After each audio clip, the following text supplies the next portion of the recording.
안녕하세요. 영업이익이 시장 예상보다 14.7%나 잘 나왔는데 투자자들은 왜 오히려 불안해했을까요? 오늘 살펴볼 기업은 K뷰티 대표 성장주 달바글로벌입니다. 달바글로벌은 2분기에 매출이 45.6%, 영업이익이 61.6% 증가하면서 상당히 강력한 실적을 발표했습니다. 그런데 시장은 이미 2분기보다 3분기와 그 이후의 성장 속도를 바라보고 있습니다. 특히 앞으로 주목해야 할 것은 미국입니다. 달바가 단순히 아마존에서 잘 팔리는 한국 화장품 브랜드에 머무는 것이 아니라 얼타뷰티와 코스트코를 통해 미국 오프라인 시장으로 얼마나 빠르게 확장할 수 있느냐, 이것이 앞으로 기업 가치와 주가를 결정할 핵심 변수가 될 가능성이 높습니다. 오늘 영상에서는 달바글로벌의 2분기 실적부터 미국과 유럽 성장, 얼타뷰티와 코스트코 제품 다변화, 3분기 가이던스, 그리고 목표주가 30만원의 근거까지 차례대로 살펴보겠습니다. 먼저 오늘 분석의 핵심부터 말씀드리겠습니다.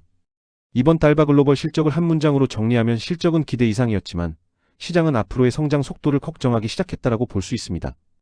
2분기 숫자 자체에는 큰 문제가 없습니다. 오히려 시장 기대치를 뛰어넘었습니다.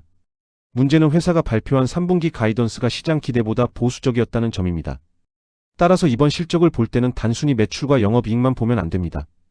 첫 번째로 2분기 실적이 얼마나 강했는지, 두 번째로 일본과 국내 사업은 왜 상대적으로 부진했는지, 그리고 세 번째로 얼타뷰티와 코스트코를 중심으로 한 미국 오프라인 확장이 새로운 성장 동력이 될 수 있는지를 함께 봐야 합니다. 특히 최근 K뷰티 전체 시장의 방향도 달바에는 상당히 우호적입니다. 2026년 상반기 한국 화장품 수출액은 약 70억 달러로 전년 동기 대비 27.3% 증가하면서 역대 상반기 최대치를 기록했습니다. 그리고 가장 큰 수출 시장이 바로 미국입니다. 결국 달바의 미국 확장은 단순히 한 기업의 전략이 아니라 K뷰티 전체의 글로벌 성장 방향과 일치하고 있다는 점부터 기억해 두시면 좋겠습니다. 그럼 실제 실적을 보겠습니다. 지역별 매출을 보면 달바의 변화가 더욱 분명하게 나타납니다. 가장 강했던 지역은 북미와 유럽입니다. 북미 매출은 약 348억 원으로 전분기보다 43% 증가했고 전년 동기 대비로는 무려 174% 증가했습니다. 유럽 매출도 약 205억 원으로 전분기보다 49% 증가했습니다. 반면 일본 매출은 전분기보다 약 2.2% 감소했고 국내 매출 역시 약 450억 원으로 전년 동기 대비 감소했습니다. 그러니까 현재 달바의 실적 구조를 아주 쉽게 표현하면 이렇습니다. 국내와 일본의 약세를 미국과 유럽의 폭발적인 성장이 상쇄하고 있습니다. 이것은 최근 K뷰티 전체 수출 흐름과도 일치합니다. 2026년 상반기 한국 화장품의 미국 수출액은 약 14억 5천만 달러로 국가별 1위를 기록했습니다. 미국은 지난해 한국 화장품 최대 수출 시장으로 올라선 이후 올해 상반기에도 1위를 유지하고 있습니다. 달바 입장에서는 상당히 좋은 환경입니다. 그렇다면 미국에서는 어떻게 성장하고 있을까요? 바로 다음 슬라이드가 이번 분석에서 가장 중요한 부분입니다. 달바의 미국 성장 전략을 세 단어로 정리하면 아마존, 얼타뷰티, 코스트코입니다. 초기 성장 엔진은 아마존이었습니다. 온라인을 통해 브랜드 인지도를 높이고 소비자 반응을 확인했습니다. 2026년 들어 아마존 판매량과 매출도 빠르게 증가했습니다. 최근 일부 판매 감소는 아마존의 대형 할인 행사인 프라임데이 효과가 빠진 영향까지 감안해야 한다는 것이 한국투자증권의 분석입니다. 하지만 이제 더 중요한 변화가 나타나고 있습니다. 달바가 온라인에서 오프라인으로 이동하고 있다는 것입니다. 얼타뷰티 약 1,450개 매장에 들어갔고 현재 약 7개인 판매 제품 종류를 연말까지 15개 이상으로 확대할 계획입니다. 코스트코 역시 약 225개 매장에서 판매되고 있는데 이를 연말까지 약 625개 매장으로 확대한다는 계획입니다. 참고로 달바글로벌 회사 연역에서도 미국 코스트코와 얼타뷰티 판매가 2025년 12월 시작됐다고 공식적으로 밝히고 있습니다. 즉 2026년은 달바의 미국 오프라인 사업이 실적에 본격적으로 반영되기 시작하는 첫 해라고 볼 수 있습니다. 그리고 이 가운데 가장 중요한 유통망이 얼타뷰티입니다. 얼타뷰티를 단순한 화장품 매장 정도로 보면 안 됩니다. 미국 전역에 1,500개가 넘는 매장을 가진 미국 최대급 전문 뷰티 유통망입니다. 자료 기준으로 얼타뷰티 미국 매장은 약 1,521개인데 달바는 이 가운데 약 1,450개 매장에 진입한 상태입니다. 사실상 미국 전역의 제품을 노출할 수 있는 유통 기반을 확보했다고 볼 수 있습니다. 하지만 이제부터 더 중요한 것은 매장 수보다 판매 제품 수, 즉 SKU입니다. SKU는 쉽게 말해서 매장에서 판매되는 개별 상품의 종류라고 이해하시면 됩니다. 현재 약 7개 제품에서 연말까지 15개 이상으로 확대하는 것이 목표입니다. 왜 이 숫자가 중요할까요? 같은 1,450개 매장이라도 7개 제품이 들어가 있는 것과 15개 제품이 들어가 있는 것은 매출 잠재력이 완전히 다르기 때문입니다. 따라서 앞으로 달바의 미국 사업을 볼 때는 단순히 얼타뷰티에 입점했다가 아니라 얼타뷰티에서 몇 개 제품이 팔리고 있는가, 이 숫자를 반드시 확인해야 합니다. 그리고 전문 뷰티 체인과는 또 다른 소비자층을 공략할 수 있는 채널이 있습니다. 바로 코스트코입니다. 코스트코는 얼타뷰티와 성격이 다릅니다. 얼타뷰티가 뷰티에 관심이 높은 소비자가 방문하는 전문 유통망이라면 코스트코는 훨씬 광범위한 일반 소비자에게 제품을 노출할 수 있는 채널입니다. 현재 자료에서는 달바 제품이 미국 코스트코 약 225개 매장에서 판매되고 있으며 연말까지 약 625개 매장으로 확대될 계획이라고 설명합니다. 단순 계산하면 판매 거점이 현재의 약 2.8배로 늘어나는 것입니다. 실제로 미국 코스트코 온라인몰에서도 달바의 화이트 트러플 퍼스트 스프레이 세럼이 한국 화장품 즉 K뷰티 제품으로 판매되고 있습니다. 여기서 투자자들이 봐야 할 것은 단순한 입점 뉴스가 아닙니다. 입점 점포 확대, 판매량 증가, 재주문 증가. 이 과정이 실제 실적으로 연결되는지를 봐야 합니다. 225개에서 625개까지 확대가 계획대로 진행된다면 그 효과는 올해 하반기뿐만 아니라 2027년 실적에도 본격적으로 반영될 가능성이 있습니다. 그런데 유통망만 늘어난다고 장기 성장 기업이 되는 것은 아닙니다. 팔 수 있는 제품 자체가 많아져야 합니다. 달바를 바라보면서 시장이 계속 제기했던 우려가 하나 있습니다. 바로 화이트 트러플 퍼스트 스프레이 세럼에 대한 높은 의존도입니다. 쉽게 말해서 미스트 하나 잘 팔려서 성장하는 회사 아니냐? 라는 우려였습니다. 그런데 최근 조금씩 변화가 나타나고 있습니다. 자료를 보면 스페인 아마존 뷰티 상위 100개 제품 가운데 달바의 멀티밤이 2위권에 진입한 사례가 확인됩니다. 또한 아마존 프로모션에서도 멀티밤을 포함한 폭수의 제품이 여러 국가에서 상위권에 진입했습니다. 이것은 상당히 중요합니다. 화장품 회사는 하나의 히트 제품으로 빠르게 성장할 수 있습니다. 하지만 장기간 높은 밸류에이션을 받으려면 두 번째, 세 번째 히트 제품이 계속 나와야 합니다. 달바 역시 향후 뷰티 기기와 메이크업 등으로 제품 카테고리를 확대하겠다는 계획을 밝힌 바 있습니다. 따라서 앞으로는 미스트 판매량뿐 아니라 멀티밤, 신규 스킨케어, 뷰티 기기와 메이크업까지 얼마나 성공적으로 확장되는지가 중요합니다. 그런데 모든 지역이 이렇게 좋은 것은 아닙니다. 이번 실적에서 가장 아쉬운 부분은 일본과 국내입니다. 일본 매출은 전분기 대비 약 2.2% 감소했습니다. 한국투자증권은 일본 화장품 시장의 수요가 상대적으로 좋지 않았고 달바 역시 영향을 받았다고 분석합니다. 최근 일본향 수출 흐름까지 감안하면 3분기에 일본 매출이 갑자기 큰 폭으로 증가하기는 쉽지 않을 것으로 보고 있습니다. 국내도 마찬가지입니다. 2분기 국내 매출은 약 450억 원으로 전년 동기보다 감소했습니다. 특히 온라인 매출 부진이 영향을 미쳤습니다.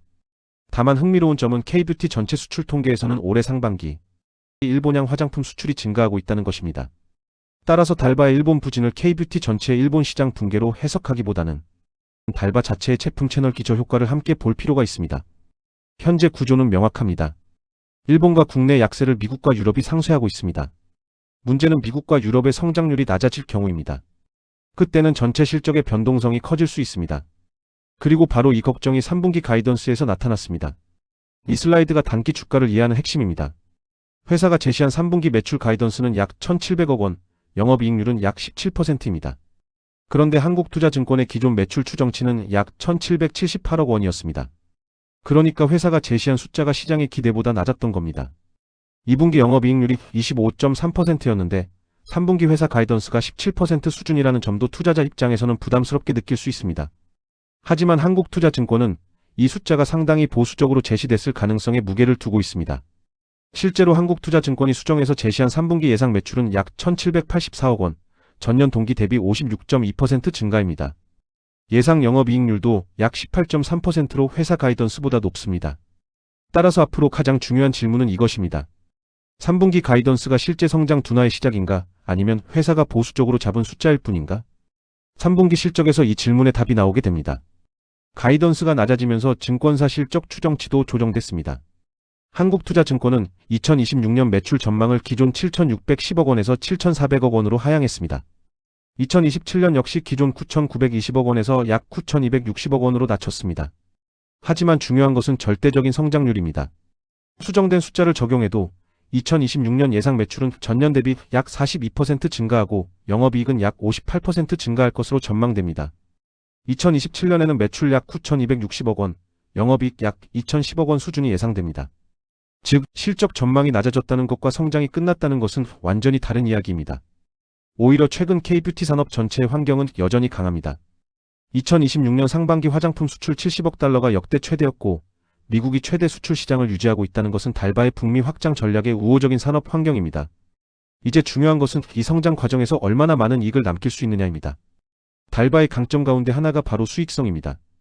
영업이익률을 보면 2024년 약 19.4%, 2025년 약 19.5%, 그리고 2026년 예상치는 약 21.7%입니다. 2026년 예상 자기자본이익률, 즉 ROE는 약 54%입니다. 쉽게 말씀드리면 매출이 빠르게 증가하는데 이익률까지 높고 자기자본을 이용해 만들어내는 이게 효율성도 상당히 높다는 겁니다. 고성장 기업 가운데는 매출은 빠르게 증가하지만 마케팅비와 판촉비 때문에 적자를 기록하는 회사가 많습니다. 달바는 현재 그 반대입니다. 성장하면서 동시에 이익을 만들고 있습니다. 이것이 시장이 달바에 비교적 높은 기업 가치를 부여하는 가장 중요한 이유 가운데 하나입니다. 그렇다면 주가는 지금 싼 것일까요? 여기서는 조금 냉정하게 보겠습니다. 한국투자증권 추정 기준으로 2026년 예상 주가수익 비율 PER은 약 23.7배입니다. 주가순 자산 비율 즉 PBR은 약 11.4배입니다. 2027년 예상 PER은 약 19배, 2028년에는 약 14.2배까지 내려갑니다. 따라서 절대적인 밸류에이션만 보면 엄청나게 싼 주식이다라고 말하기는 어렵습니다. 그런데 시장이 이런 밸류에이션을 인정해주는 이유가 있습니다. 2026년에도 40%가 넘는 매출 성장과 20%가 넘는 영업이익률이 예상되기 때문입니다.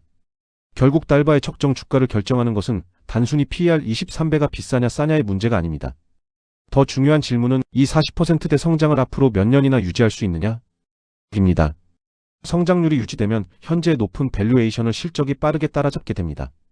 반대로 미국 성장률이 빠르게 둔화된다면 높은 밸류에이션이 부담으로 바뀔 수 있습니다. 이제 증권사의 판단을 보겠습니다. 한국투자증권은 달바글로벌에 대해 매수 의견과 목표 주가 30만 원을 유지했습니다. 리포트 기준 주가는 약 23만 6천 원이기 때문에 단순 계산으로 약 27%의 상승 여력을 제시한 셈입니다. 하지만 목표 주가 숫자보다 더 중요한 것은 앞으로 확인해야 할 조건입니다. 첫 번째, 얼타뷰티에서 판매 제품 종류가 약 7개에서 15개 이상으로 실제 확대되는지. 두 번째, 코스트코 판매 매장이 225개에서 625개까지 계획대로 확대되는지. 세 번째, 미스트에 이어 멀티밤 등 제2, 제3의 히트 제품이 등장하는지. 그리고 네 번째, 3분기 실적이 회사의 보수적인 가이던스를 얼마나 넘어서는지입니다. 저는 이 네 가지 가운데 특히 미국 오프라인 점포 확대와 SKU 증가를 중요하게 보겠습니다. 왜냐하면 이것이 실제로 확인되면 달바의 투자 논리가 단순한 K뷰티 유행이 아니라 글로벌 유통망을 확보한 소비재 브랜드의 성장 스토리로 바뀔 수 있기 때문입니다. 이제 마지막으로 투자 포인트를 정리하겠습니다. 영업이익은 시장 예상치도 14.7% 상회했습니다. 특히 북미와 유럽의 성장세는 상당히 강합니다. 반면 단기적인 리스크도 분명합니다. 회사가 제시한 3분기 매출 약 1,700억 원, 영업이익률 약 17%의 가이던스가 시장 기대보다 보수적이기 때문입니다. 따라서 단기적으로는 주가 변동성이 이어질 가능성이 있습니다. 하지만 중장기적으로 더 중요한 것은 미국입니다. 얼타뷰티에서 제품 종류가 늘어나고 코스트코 판매 매장이 확대되고 미스트뿐만 아니라 멀티밤과 새로운 제품까지 함께 성장한다면 달바에 대한 시장의 평가도 달라질 수 있습니다. 더구나 현재 K뷰티의 산업 환경도 우호적입니다. 2026년 상반기 한국 화장품 수출은 역대 최대인 약 70억 달러, 이 가운데 미국이 14억 5천만 달러로 최대 시장을 차지했습니다. 결국 달바가 올라타고 있는 방향 자체는 글로벌 K뷰티의 구조적인 성장 방향과 일치합니다. 그래서 저는 앞으로 달바 글로벌을 볼 때 한 가지 질문을 계속 던져봐야 한다고 생각합니다. 달바는 한국에서 시작한 인기 화장품 브랜드에 머물 것인가? 아니면 미국과 유럽의 오프라인 유통망을 장악하는 글로벌 K뷰티 브랜드로 성장할 것인가? 단기 주가는 3분기 실적과 가이던스가 결정하겠지만 중장기 기업 가치는 미국 오프라인 확장과 제품 다변화가 결정할 가능성이 높습니다. 특히 얼타뷰티의 판매 제품 확대, 코스트코 점포 확대, 그리고 제2, 제3의 히트 제품이 실제 숫자로 확인되는지를 반드시 체크해 보시기 바랍니다. 다음 영상에서도 기업의 숫자만 전달하는 것이 아니라 그 숫자가 앞으로 주가에 어떤 의미를 갖는지까지 함께 분석해 보겠습니다. 오늘도 영상 시청해 주셔서 정말 감사합니다. 이 영상은 특정 종목에 대한 매수나 매도 권유가 아니며 투자 판단에 대한 정보 제공을 목적으로 합니다. 투자 판단에 대한 최종 책임은 시청자 본인에게 있습니다. 노머니 노예분TV는 장기적인 시각에서 안정적인 자본소득과 은퇴 준비에 도움되는 콘텐츠를 지속적으로 제공하고 있습니다. 좋아요와 구독, 알림 설정은 채널 운영에 큰 힘이 됩니다. 앞으로도 좋은 정보로 다시 찾아뵙겠습니다. 감사합니다. 안녕.